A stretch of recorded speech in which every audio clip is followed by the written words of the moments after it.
Hello friends, स्वागत है आप सभी का आपके अपने official YouTube channel dream study knowledge पर।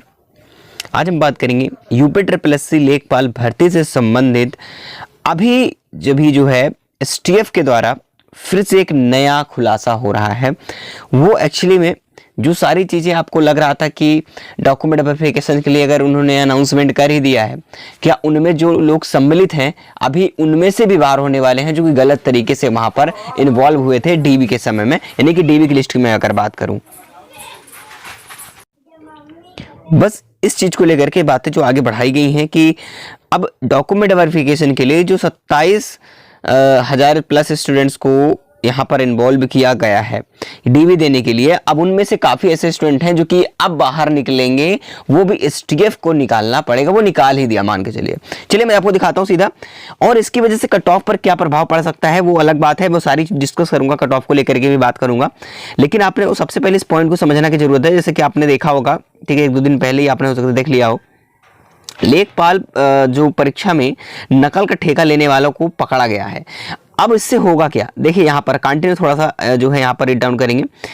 वरिष्ठ संवाददाता वर्ष जो है 2022 में आयोजित लेखपाल भर्ती परीक्षा में नकल कराने का ठेका लेने के आरोपित जो यहाँ पर अंकुर कुमार उर्फ यहाँ पर लिखा हुआ है अमित कटियार को लेखपाल एसटीएफ ने नैनी से गिरफ्तार कर लिया है। अंकुर काफी दिनों से फरार था, उस पर इनाम भी घोषित किया गया था। आपको यहाँ पर देखने को मिल गया होगा, इसमें साफ साफ कहा गया है कि भाई अब लेखपाल जो भर्ती परीक्षा है इसमें नकल कराने और भर्ती कराने का ठेका लेने गिरोह व जो है भांडा फोड़ एसटीएफ ने किया था।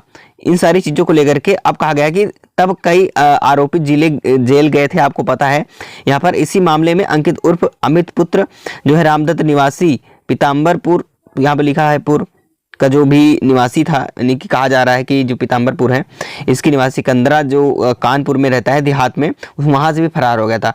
तो कुल मिलाकर अगर हम इस बात करें इस कड़ी की, तो पूरा अगर आप ध्यान से देखेंगे साफ साफ लिखा है कि भाई इस आरोपित पर इनाम घोषित हुआ था। काफी दिनों से एसटीएफ इसे तलाश कर रही थी।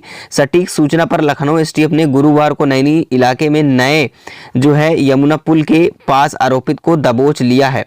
यानी कि आपको पता है कि उस समय भी इतना ज्यादा चर्चा में थे कि सबसे ज्यादा जो इलाहाबाद यानी प्रयागराज में ही नकल के मामले में ज्यादा सर जो है इस पर वायरल हुई थी चीजें कि सबसे ज्यादा कहीं पर नकल हुई है, कहीं पकड़े गए हैं तो वो है प्रयागराज में। ठीक है, इसको लेकर के ही सबसे ज्यादा चर्चा रही थी। जैसे कि नैनी थाने में दाखिल किया गया और एसटीएफ के निरीक्षण हेतु जो है भूफड़ इसमें जो भी चीजें थी उनके मुताबिक वो पकड़े गए और उनसे बयान भी लिया गया जो भी चीजें हैं। ठीक है, तो कुल मिला के देखिए यहाँ पर मुरली मनोहर जोशी इंटर कॉलेज भी इसमें थी। तो इन सारी अगर सूचनाओं के अगर आधारित हम बात करेंगे तो कहीं ना कहीं इससे ये सवाल जरूर आगे सामने आ रहा है कि अब एसटीएफ इन लोगों से ही पकड़ करके इन लोगों का ही बयान लेगी। ठीक है, उसमें अब जो अगर डीबी में भी मान लीजिए कि उनका मौका इस बार मिल रहा है, यानी डीबी में भी वो सिलेक्टेड है, लेकिन अब क्या होगा, इनसे ही वो खुलासा होगा कि बच्चे कितने हैं वो डीवी से बाहर करे जाएंगे डॉक्यूमेंट वेरिफिकेशन से पहले ही। ये तो वहां जाएंगे फिर भी कहीं ना कहीं वो तो पकड़े जाने हैं। तो कहीं ना कहीं ये सवाल जरूर दिमाग में आता है कि अब ये सारे निकाले जाएंगे फिर नहीं निकाले जाएंगे। तो जरूर देखिए, अगर जांच इस पर लगातार जांच का विषय है, लगातार एसटीएफ इस पर छानबीन कर रही है, जैसे ही मामला आगे बढ़ता है वो सारी चीजें होंगी।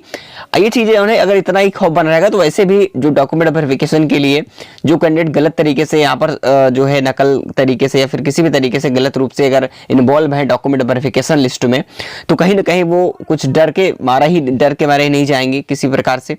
तो बहुत सारी चीजें हैं और इसी प्रकार से अगर चलता रहा तो सारी चीजें वो बाहर निकाल ही लेंगे एसटीएफ। तब तक जब तक डीबी होगा तब तक वो बाहर कर ही देंगे और इसमें मिल जाएगा जो सही अभ्यर्थी हैं, ठीक है, जो उन्होंने मेहनत करके अपने दम पर सब कुछ मुकाम हासिल किया है, उनको मौका मिलेगा। ठीक है, बिल्कुल परेशान मत होइए। ऊपर से डीबी स्किप का मामला चल रहा है तो वो भी कहीं ना कहीं बहुत अच्छा प्रभाव डाल रहा है। तो कट ऑफ तो कहीं ना कहीं जो है बहुत ज्यादा जो एक्सपेक्टेशन रखा गया है कि भाई हमारी एक्सपेक्टेशन यही है कि भाई ज्यादा कट ऑफ जाएगी, तो बिल्कुल ऐसा नहीं है, कट ऑफ ज्यादा नहीं जाने वाली है।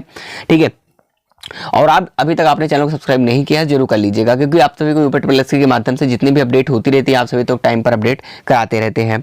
ठीक है, चलिए अब देखिए मैं कट ऑफ की अगर एक बार डिस्कस करूं, अगर सभी चीजों को ओवरव्यू किया जाए तो उसमें अगर कट ऑफ अगर आप देखें तो देखिए सबसे पहले अगर आप जो डीवी के लिए कट ऑफ बताई गई थी इसमें फाइनल कितना डिक्रीज हो सकता है। देखिए अनुसूचित जाति अगर बात करें, यहाँ पर जो युवा कैटेगरी की अगर बात करें, ठीक है, अनुसूचित जाति की बात करें 73 के आसपास यहाँ पर रखा गया है। और ईडब्ल्यूएस वालों को 75 रखा गया है। आपको इस सेम कैटेगरी में ईडब्ल्यूएस ओबीसी यूआर को रखा गया। अगर यहाँ पर देखें महिला वर्ग के लिए 75 है, तो एक्चुअली में रहेगा कितना, वो सारी चीज़ें मैं आपको बता देता हूँ। देखिए, अगर हम यहाँ पर बात करेंगे तो युवा कैंडिडेट्स में लगभग आपका, जो मैंने पहले से बता रखा था कई बार कि 79 के आसपास, ये सारे डॉक्यूमेंट्स को अगर हम देखें, सारे डाटा को देखें आपके बताए गए अनुसार, और सभी का ओवरव्यू करें, क्योंकि डीवी स्किप होता है या फिर जैसे भी करके जो स्टूडेंट्स बाहर हो रहे हैं, तो इस हिसाब से हमने ओवरव्यू करके जो कट ऑफ निकल के आ रही है, बार बार यही निकल के आ रही है, बहुत ज़्यादा एनालिसिस करके ये चीज़ें आपको मैं बता रहा हूँ, ठीक है। और जो ओबीसी का है लगभग 78 पॉइंट रहेगा, समथिंग के आसपास रहेगा, क्योंकि ज़्यादा डिफरेंस नहीं होगा। अगर आप बात करें तो डिफरेंस की, तो बहुत ज़्यादा डिफरेंस नहीं होगा, ठीक है। और ईडब्ल्यूएस में कितना रह सकता है, तो ईडब्ल्यूएस में भी मान के चले कि 77.5 के आसपास, क्योंकि ओबीसी ईडब्ल्यूएस हमेशा सेम ही कैटेगरी में होते हैं। अगर हम यहाँ पर बात करें एससी कैटेगरी की, तो एससी का कम से कम 68.5 होना चाहिए, या फिर एसटी कैटेगरी की, सॉरी मैं एससी की बात कर रहा हूँ, एससी का जो है आप सभी का लगभग 75.5 के आसपास मान के चल सकते हैं, और 78.5 के आसपास एसटी का रह सकता है। अगर मैं एक्स सर्विसमैन की बात करूं, तो इसका भी ज़्यादा डिफरेंस तो फिर भी अगर देखने को नहीं मिल सकता है, लेकिन फिर भी मान के चलते हैं कि 72 के आसपास ही ये लाई करेगा, ठीक है। तो अब सोचो से इतना कैसे हो सकता है, बिल्कुल इतना ही होगा। आप ये चीज़ें मान के चलिए कि इससे ज़्यादा कम होने वाला नहीं है, ठीक है। तो इसी के आसपास रहेगा, ठीक है, ज़्यादा डिफरेंस नहीं होगा। बाकी जो फिजिकल हैंडीकैप्ड वाले होते हैं, इनके लिए अगर विकलांग वर्ग की बात करूं मैं, तो इनकी cut off, expected cut off की बात करूं, तो लगभग इनका 60 या 65 के आसपास इसी के पास रहेगा, ज़्यादा इसमें भी डिफरेंस नहीं होगा, 60 तक जा सकता है। लेकिन अगर इसी में आता है महिला वर्ग की, अगर हम फीमेल कैंडिडेट्स की बात करें, जो फीमेल कैंडिडेट होती हैं, इनके लिए क्या कट ऑफ रहेगी, तो मैं आपको बता दूँ, जो फीमेल कैंडिडेट्स लगभग इनका भी मान के चलिए कि 78 से लेकर के 77 के आसपास तक कट ऑफ रहने वाली है फाइनली, ठीक है। महिला वर्ग की बात करूं 78 से प्लस ही जा सकती है, इससे कम नहीं रहने वाली, जहां तक मेरी पूरी उम्मीद है, ठीक है। तो आप लोगों को इन सारी चीज़ों को ध्यान में रखते हुए आपको बता रहा हूँ, बिल्कुल आप लोग परेशान मत होइए, ठीक है। और काफ़ी लोग सोच रहे हैं कि इतना ज़्यादा कट ऑफ जाएगी महिलाओं की, तो भाई आप ये चीज़ मान लो कि जो रिजर्व है सीटें, उस हिसाब से काम हो रहा है, तो कट ऑफ जानी ही जानी है थोड़ी, ठीक है। तो आप लोगों को थोड़ा ध्यान में रखना है। देखिए, यहाँ पर अगर बात करें 75 महिला की जब दिया हुआ है, तो कहीं ना कहीं भाई 2-3 नंबर का डिफरेंस तो हो नहीं होने वाला है, ठीक है। इन सारी बातों को आपको समझ में आ चुका होगा। बाकी आप लोगों को मैंने बता दिया, अगर कोई डाउट है तो कमेंट करके आप लोग जरूर बताएंगे, ठीक है। आगे की आपको ऐसे ही लेटेस्ट अपडेट जो भी होगी मैं आपको बताता रहूँगा। अभी तक जिन्होंने डीवी स्किप करने का फैसला नहीं लिया है या फिर अदर कहीं पोस्ट पर सिलेक्टेड है, तो प्लीज़ आपसे रिक्वेस्ट है कि आप किसी अपने भाई बहन को या फिर गरीब भाइयों को मौका दे सके। इसीलिए आप सभी से रिक्वेस्ट है कि आप पहले से पद पे, किसी भी पद पे हैं, अगर आप रोजगार पा चुके हैं, तो प्लीज़ आप सभी डीवी से अपना नाम जरूर वापस ले लें, ताकि उन गरीब परिवारों को भी मौका मिल सके। तो चलिए साथियों, मिलेंगे अगले इन्फॉर्मेशन में, जैसे ही कोई अपडेट मिलती है आप सभी तक इस चैनल के माध्यम से आप तक मिल जाएगी।